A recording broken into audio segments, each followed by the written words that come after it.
হরে কৃষ্ণ।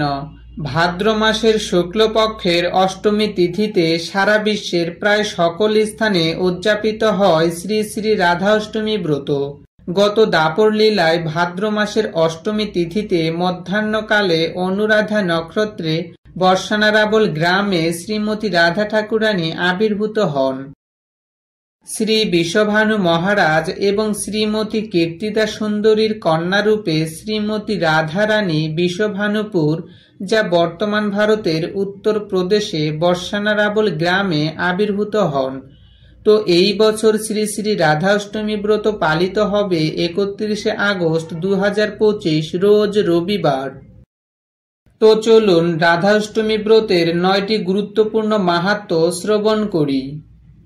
পদ্মপুরাণের ব্রহ্মখণ্ডে 7ম অধ্যায়ের 1 থেকে 44 নম্বর শ্লোকে রাধাষ্টমীর বিবিধ প্রকার মাহাত্ম্য বর্ণনা করা হয়েছে। 1. যে ব্যক্তি একটি রাধাষ্টমী ব্রত পালন করেন তিনি কোটি ব্রহ্মহত্যা পাপ থেকে মুক্তি লাভ করেন। 2. কোনো ব্যক্তি যদি ভক্তি ও নিষ্ঠা সহকারে একটিমাত্র রাধাষ্টমী ব্রত পালন করে তাহলে তিনি সহস্র একাদশী ব্রত পালনের শতগুণ ফল লাভ করে থাকেন, অর্থাৎ তিনি 1 লক্ষ একাদশীর ফল লাভ করেন। 3. একটি রাধাষ্টমী ব্রত পালনে পর্বত পরিমাণ স্বর্ণদানের ফল লাভ হয়ে থাকে। 4. একবার রাধাষ্টমী ব্রত পালন করলে সহস্র কন্যাদানের ফল লাভ হয়ে থাকে। 5. একটি মাত্র রাধাষ্টমী ব্রত ভক্তি সহকারে পালন করলে সকল তীর্থের ফল লাভ হয়ে থাকে। 6. কোনো ব্যক্তি যদি অশ্রদ্ধাবশত এই রাধাষ্টমী ব্রত পালন করে তাহলে সে তার কোটি কুলকে উদ্ধার করতে সমর্থ হন। 7. কেউ জেনে বা না জেনে এই রাধাষ্টমী ব্রত পালন না করলে 100 কোটি কল্পকাল তাকে নরকে অতিবাহিত করতে হয়। 8. কোনো নারী বা কোনো মাতাজি যদি এই রাধাষ্টমী ব্রত পালন না করে তাহলে তাকে নরকে গমন করতে হবে এবং কোনো পূর্ণ প্রভাবে যদি সে আবার মনুষ্যদেহ লাভ করেন তাহলে সে অকালে বিধবা হবে। 9. যদি কেউ রাধাষ্টমী ব্রত পালন করেন এবং ভক্তি ও নিষ্ঠা সহকারে রাধাষ্টমী ব্রতের মাহাত্ম্য পাঠ বা শ্রবণ করেন তাহলে তিনি অনন্তকাল বৈকুণ্ঠ ধামে বাস করার সৌভাগ্য লাভ করেন। তাই সকলেরই ভক্তি ও নিষ্ঠা সহকারে এই মহাফল প্রদানকারী পবিত্র রাধাষ্টমী ব্রত পালন করা উচিত। জয় রাধাষ্টমী ব্রত মাহাত্ম্য পাঠ বা শ্রবণকারী সকল ভক্তবৃন্দ কি জয়। তো চলুন এখন আমরা গৃহে থেকে কিভাবে ভক্তি ও নিষ্ঠা সহকারে রাধাষ্টমী ব্রত পালন করব তা সংক্ষেপে জেনে নিই।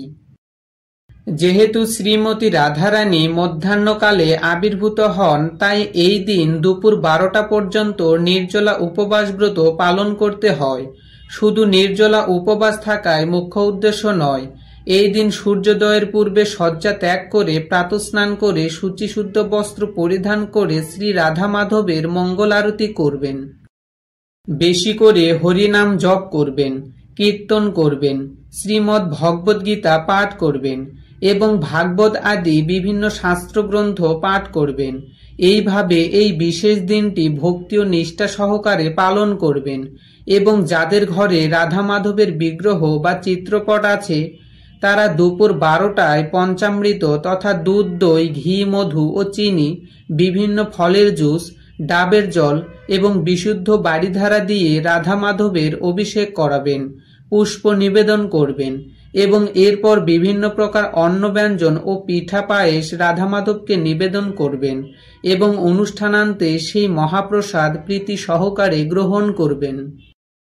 অনেকে আবার একাদশীর মতো করে উপবাস থেকে পরের দিন সূর্যোদয়ের পর পালন করে থাকেন। এই দুইভাবেই পালন করা যায়, তবে কারো নিন্দা চর্চা করা যাবে না, তাহলে রাধা ঠাকুরানী অসন্তুষ্ট হবেন, কারণ শাস্ত্রে অনুষ্ঠানান্তে পালনের নির্দেশ দেওয়া আছে।